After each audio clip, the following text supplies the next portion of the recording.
You know they say an ounce of prevention is worth a pound of cure, and that's especially true when it comes to a service redo. So what is a redo? A redo is going back and doing something a second time you should have done right the first time. You know they're very costly and they're very time consuming, so you want to make sure you get it right the first time. So how do you go about preventing redos? Let's take a look.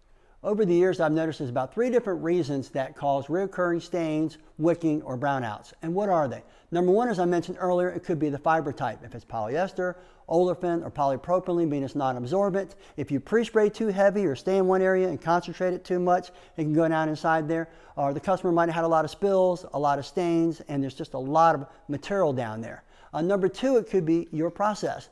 Are you wetting and jetting? Are you splashing and dashing? Are you going too fast? You want to take the time and really clean slow, especially on these fiber types.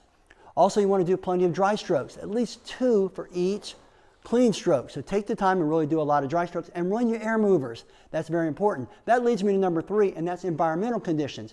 Maybe it's a hot and humid day.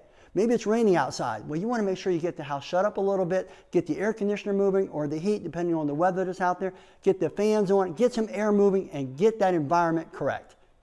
Also, let's not overlook the power of the chemistry to get the carpets super clean and also as clean as long as possible. And how do you do that? Well, if you're using a really good pre-spray that's free rinsing, doesn't have any fillers, and it doesn't resoil quickly, and it crystallizes, something like Black Label or a Blue Label and your other labels, that'll make a huge difference too.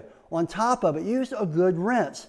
A good acidic rinse like Ultimate Fiber Rinse actually softens the fibers and it prevents browning and also reoccurring stains too. So this really makes a huge difference in the cleaning process.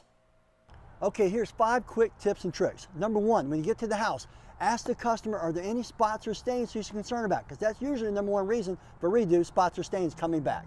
Number 2, before you start your cleaning process, go ahead and do your pre-spotting first. This increases the odds of these spots and stains not coming back on you. Number 3, if you ascertain the client used some do-it-yourself products that are very soapy or your vacuum's going down, grab some X-Foam Crystal Defoamer Powder, sprinkle this on the carpet. This will increase your vacuum and decrease the odds of spots and stains coming back on you.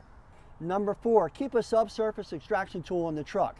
This way you can go and address those stubborn spots, stains, and spills that have gone down inside the padding. This completely flushes it out of there and virtually removes the possibility of a redo. Number 5, make sure all your equipment and all your tools are cleaned and serviced, working properly. This will give you optimal results. Bonus tip, make sure you take the time to educate the client that those over-the-counter, do-it-yourself products are generally the culprit that have caused the redos. So I think it's important to keep your own spotters on the truck, like we keep the Unchained spotters on the truck, which has our name and information. That way they can call us back if they do have a problem and also find us for the next cleaning.